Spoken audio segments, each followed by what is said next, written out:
stand and the promises of God. Which means munhu ari mu challenge, ari mudambudziko, ari kuita waiting for the blessing or for the favor or for the abundance. He has a role to play to unlock the promise. He has a role to play to unlock the abundance yaakamirira. So role number 1 ndataura kuti Elijah akaseparate from Ahab uyo akamutenda unotya. That's a picture of discipline. Kuti I cannot join you takatosiyana, I will discipline myself, I will sacrifice to go into prayer so that I will cause the manifestation to manifest on earth. So number 1 thing, you separate yourself from the world, which means personal discipline. Mufunge chino chinonzi discipline chinogona kukonzera achievement mu upenyu hwevamwe. No matter tine vanhu vanenge vari gifted in life vasina kumwe kwavanoenda simply because gift is not enough kana isiri attached to discipline. Gift uinayo usina proper or right discipline in any field yauri kuita pursue, it's hard for you to be successful. Discipline iri attached to gift inopama greater results.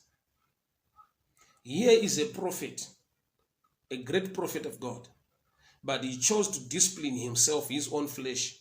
Nokuti ati kuna Ahab, enda undodya nekunwa, I'll separate myself from you, I'll go up to the top of Mount Carmel and pray. Prayer life must be a lifestyle of a believer. Learn to discipline yourself.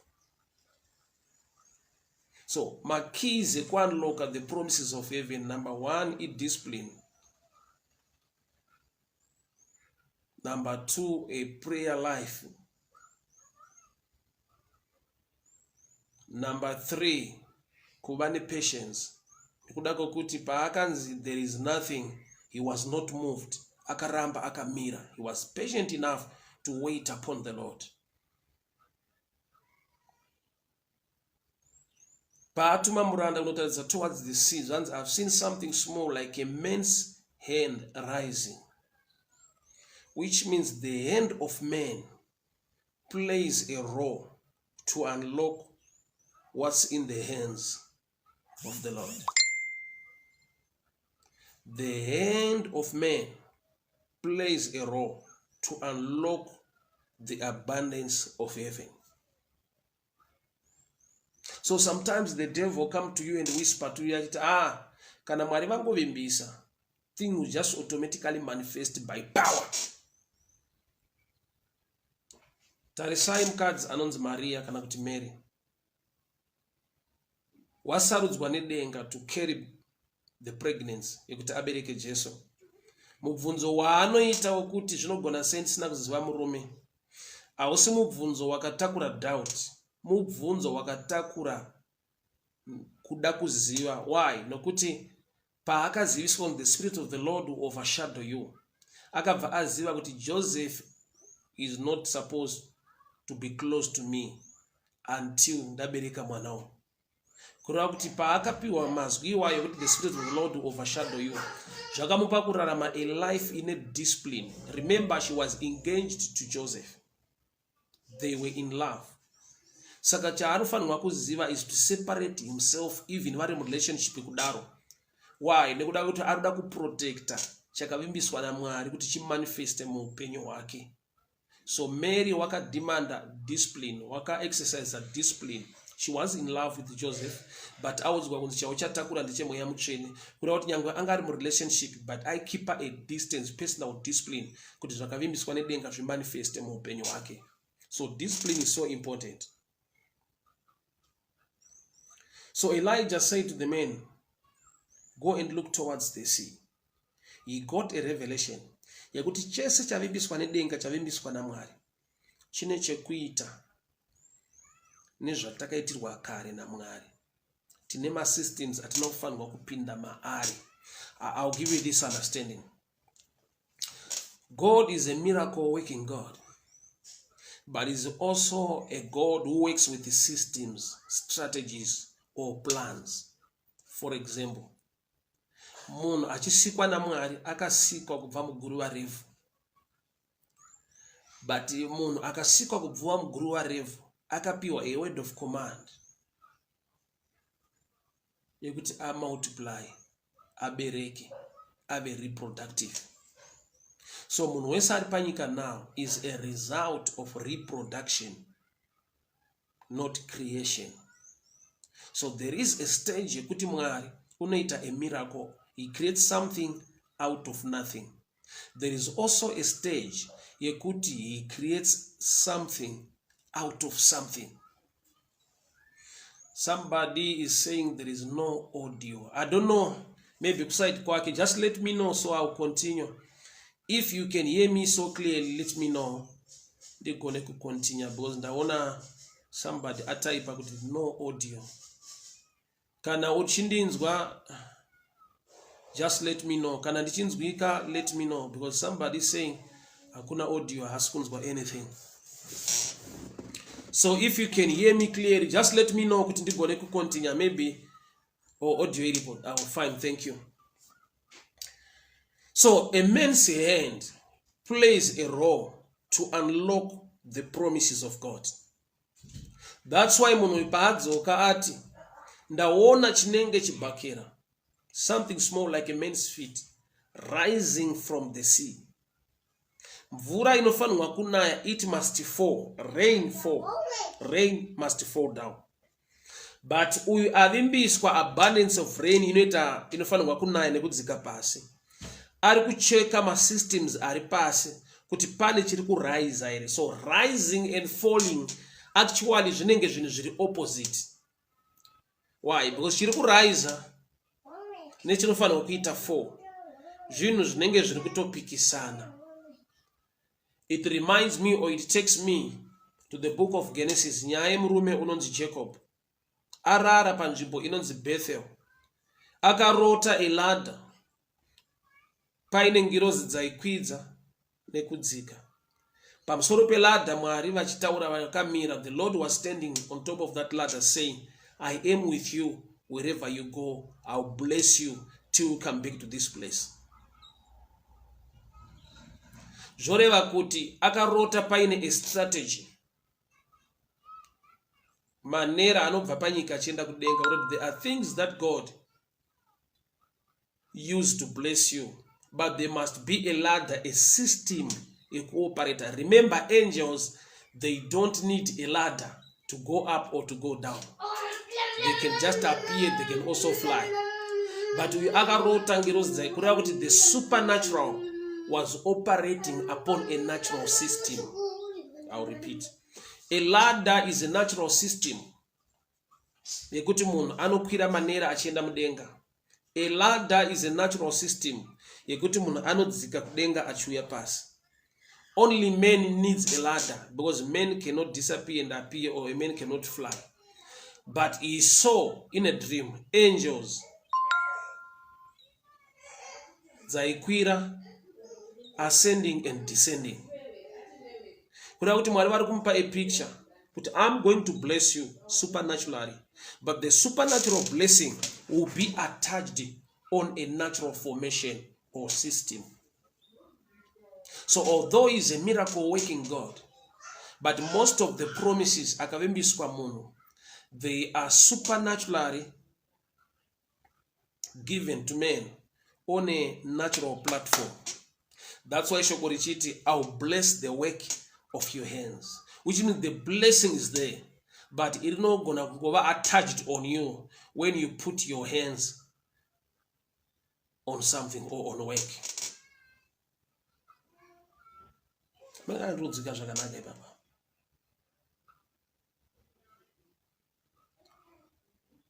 So yavimbiswa mvura inobva kudenga, but pane chiri kuonekwa panyika chiri kuita rise kuti chikoze something to fall. And papiwa a picture yekuti like a man's hand, like a man's fist. Fist I picture yekupfumbata kana kuti kubata kana kuti kuita. Kureva kuti munhu unofanirwa kuziva, kutsvaka ruzivo kuti zvandakavimbiswa naMwari, zvandiri kutsvaka kuti Mwari vandiitire, hazvisi reconnected nezvandinofanirwa kuita kuti zvidene zvavari kuda kuita mandiri. Nokuti nguva zhinji vanhu vanomirira kuti Mwari vane zvavachaita, ichokwadi vane zvavachaita, but vane kumwe kuita kwavo kwakavigwa mukuita kwako.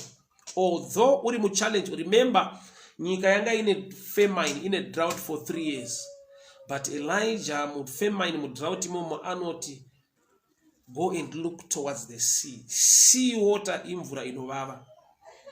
A believer is a picture of salt. Tiri munyu wenyika. Economy nemamiriro eupenyu angangodaro ari pastage yekunge tiri musibu, zvese zviri kungovava, hapana chiri kutapira. But even mukuomerwa nemukuvava, the systems do operate, the principles are still in place.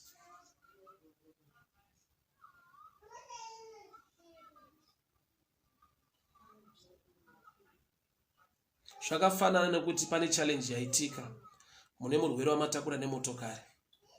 You still go through the rules of the road, traffic rules. Makatakura munhu ari kurwara ari critical. Why? Because mukabreka marules iwayo, you can cause damage or accidents. Mukatouraya vamwe vanhu vazhinji nekuda kwekuti muri kubreka marules muchiti tine munhu ari kurwara watakatakura. So my principles, they are still valid to the educated, to the poor, to the sick, to the healthy, to the wise or to fools. Laws and systems, they just apply as they are. Saka pane nguva yekuti munhu anoti but manje maomera zvakaita soka ndiri kutoda iri miracle Mwari ngavaite miracle inotyisa muupenyu wangu. Truly is a miracle working God. But there are times you need a ladder, a system where angels will ascend and descend, where the supernatural can operate on.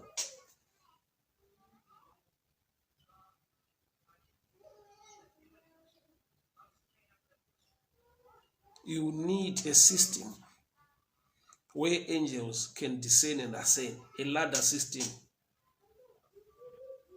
Inokukonnecta iwe naMwari wako kuti ugone kuropafadzwa. So principles or laws, they are still valid, even zvakaoma zvichinetsa zvichirwadza. Why?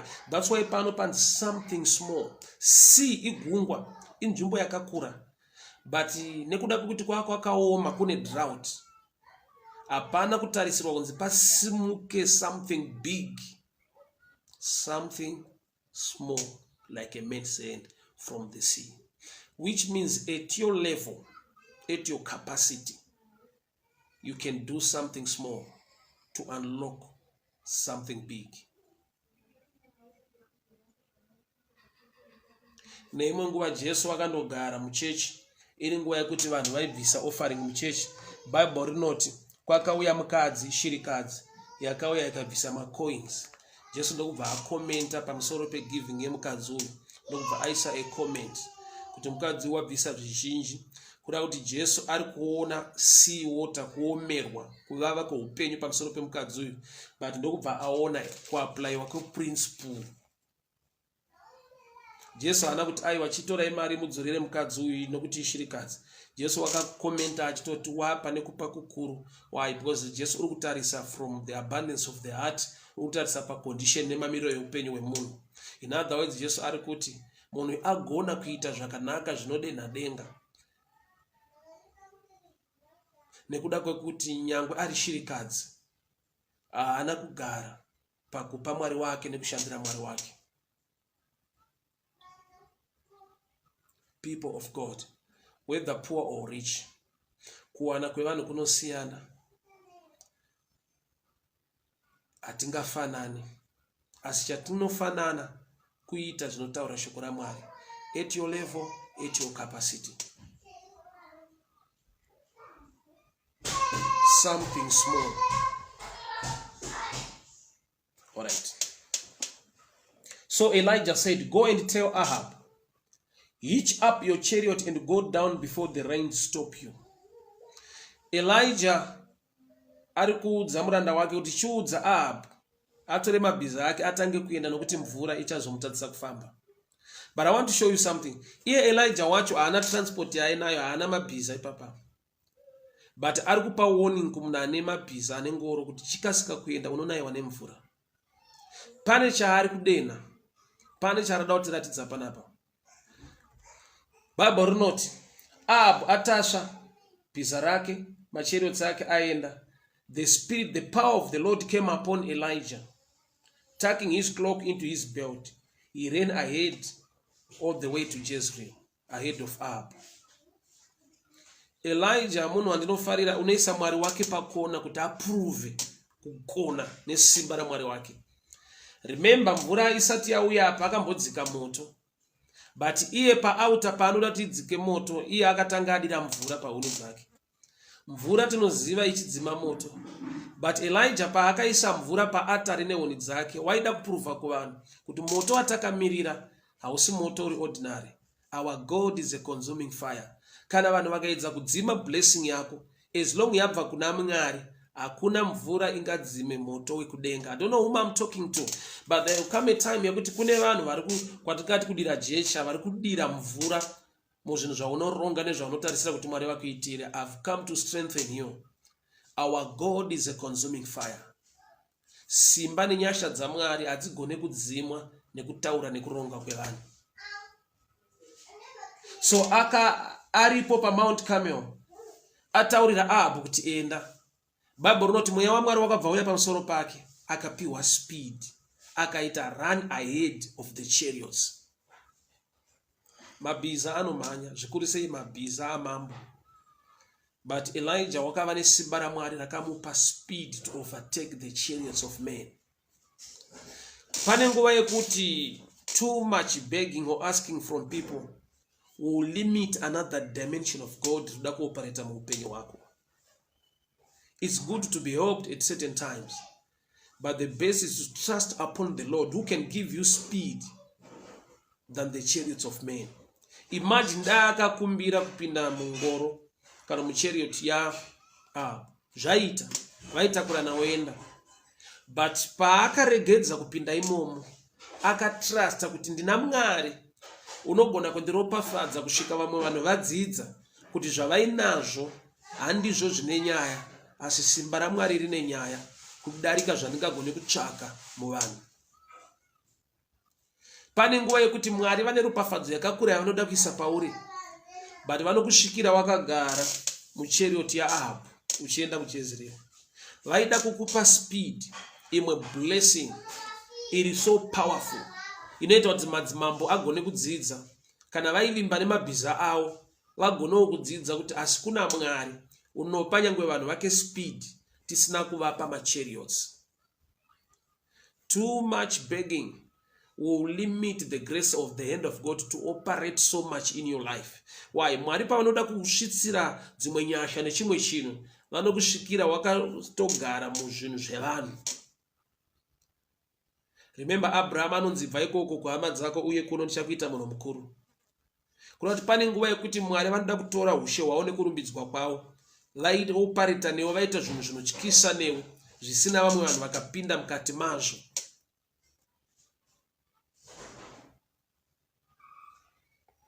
I have seen this in life. Kuti nguva yaunogona kuneglectwa nekurejectwa nevanhu, uchitofunza kuti Mwari vandisiya, unogona kuexperience a supernatural move of the greater hand of God.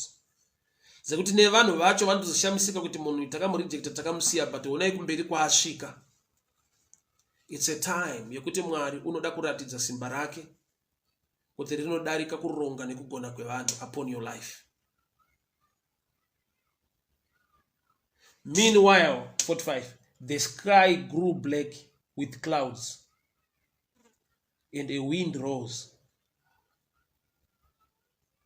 A heavy rain came upon.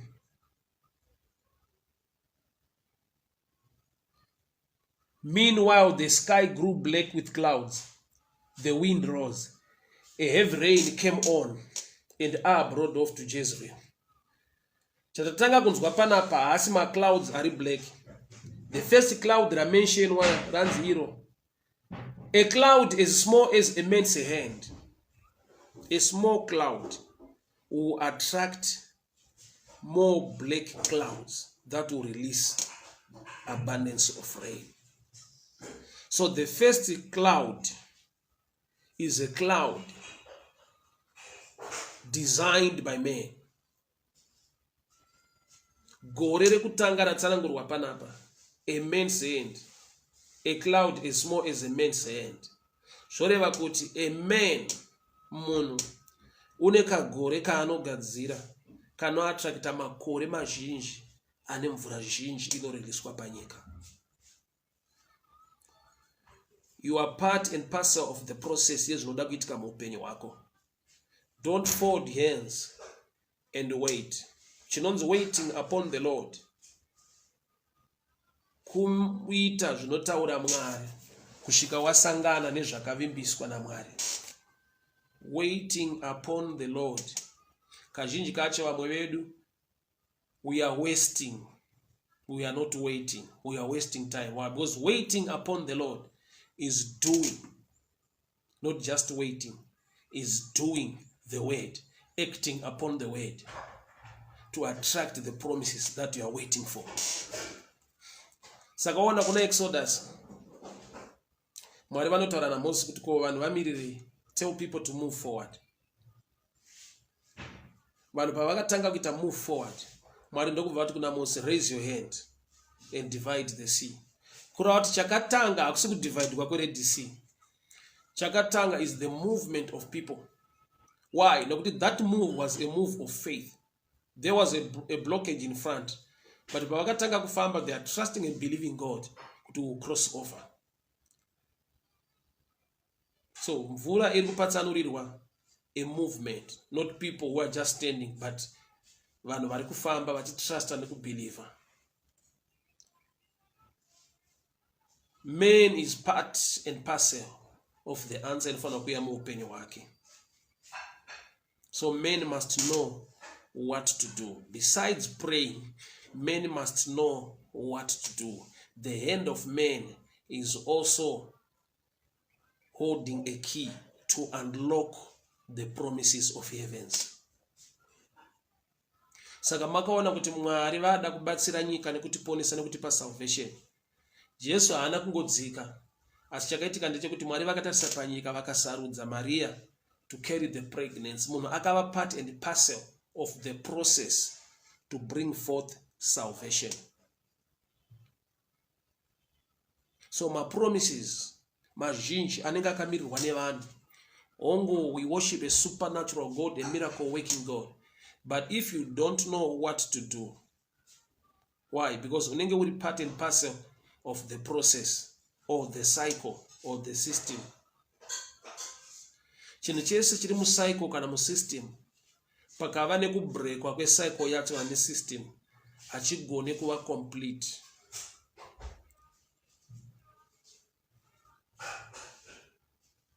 Zvakafanana necircuit yemagetsi, kufamba kwemoto wemagetsi. Let's magetsi ari kubva kuKariba achiuya kuno kuHarare achizopinda mudzimba dzevanhu. Pakaita a challenge mukaroi kuti tambo dzadambuka, patobreakwa the circuit or the cycle. KuHarare hatiwane magetsi, yet kuKariba vari kureleasa magetsi, but pane tambo dzadambuka mukaroi. So the picture yakafanana neblockage iri muhosepipe. Mvura kutepi yavhurwa iri kuuya, but haisi kusvika kugarden kuma vegetables nekuda kwekuti along the path mune chinhu chakaiswa muhosepipe chakabloka mvura. So man can also be a blockage to his own blessing and favor. 1, by lacking prayer life. 2, personal discipline. 3, not doing the right action or not applying the right principle. I always love jokes, and I thought of an image mudikati. Nyangwe shoko rikati. Unenge uri munhamo uri anointed. Anozodza musoro namafuta. Chinofashika mukombe ikapu yako. Cup is what you hold. Kana maoko asiri kubata. Unokona kubaseline. Kana kusiya una matakwasha. Akuna chinorwadza chekuti uri panzvimbo yeyo kuti vamwe vari kuropa fatwa. Iwe hapana chiri kuita. Chechi ndinzwe. Mambo kumsoro. Pane zvavari kuda kuona. Mukadzi aine mwana.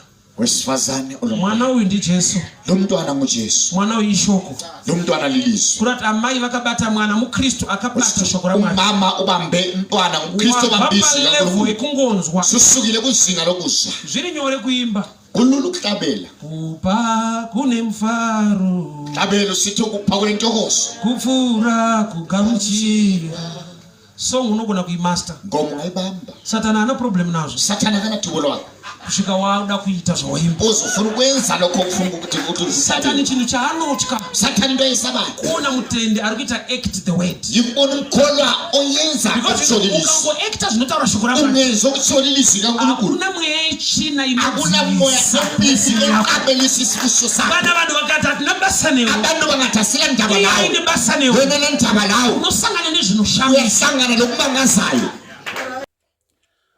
makadiko amadzangu tiri mu festive season iri very controversial kune vamwe vatidzidzei nekuti ngwarei vari kuti aiwa Jesu ana kuberekwa 25 December whether they are right or they are wrong chiripo chiri major he was born chiri minor ndeche debate remadates and time ngandikupe this example mumba mukapinda nyoka chekutanga kuita kudhila nenyoka yapinda mumba than kuda kutsvaga kuti yapinda nepapi chino one chiri obvious ukatoona yapinda munopindika paripo payapinda napo so information iyoyo iri minor the major information is to do with the snake why because ichakuruma iri poisonous unofa so chiri major panhau yekuberekwa kwaJesu ndechekuti wakaberekwa chiri minor chamungagariswere muchidebata nekunetsana idate but whether date ratinaro ndiro harisi but ririko date nokuti ane muso waakatoberekwa saka whether ndinouziva handiuzive zviri minor chokwadi tichekuti he was born to save humankind so pane need to celebrate the birth of the king of our Lord the Messiah Jesus Christ so usabviswe mumudi yekucelebrata kana ukacelebrata wrong day wrong date chiri major he was born you recognize kuti wakauya panyika akararama akafamba semunhu kuti vanhu vaponeswe. God bless you. Shuira zvakanaka moyo wangu unoshuira mvura yeBethlehem shuirawo zvinhu zvakanaka mulife kushuira hakusungise saka window shopping haisungisi pazvakaoma kuti uende pakase uzitinoona mota wopfungwa wako yakatozviudza kuti toitenga nei mari yani zvaita sei hazviite kuti uende pakase uzinoona mota hazviite hauna mboroiwa hakuna anokupikisa wega wakatozviudza unoitenga nei zvaita sei kupi izvo zvakaudza kuti usaende ikoko yeti zvakanaka unozvida but une manogo area awakazi restricta wega ende unozvitora senge idiscipline kuzvibata kubatirwa nemweya yechina wai nekuti mwari pane paunoti pouchatsika ndichakupa iwe wakatonzi usatsika ikoko wakaipano zvati mavhesi waya ari kwaya paunotsika ndokupa saka nobva unoenda uchinotsika ikoko chinodii saite wai bo zviri mushoko ramwari zvinoshanda egiva ndiye akahwina kwete aida but aida kupa kuti giving yakava principle yereceiving in the presence of the king saka chimwe chaunoti mwari ndipei unotambira sei usina kutambanudza maoko ukada kutonyuma kuti mwari vane zvaunoda kukupa unobatwa nemweya wekupa ndoonozati pane chiri kuuya kwandiri because pane mamwe mapiri andiri kuenda handinoone zvauda kutambidza ruoko rwakastrecha ndo runogamuchira atanga irikai acha kana kupa kuchikunetsa kokumbozvipa iwe nokuti tikakonawo tikabvanana warwara iwe watekerwa fefea huko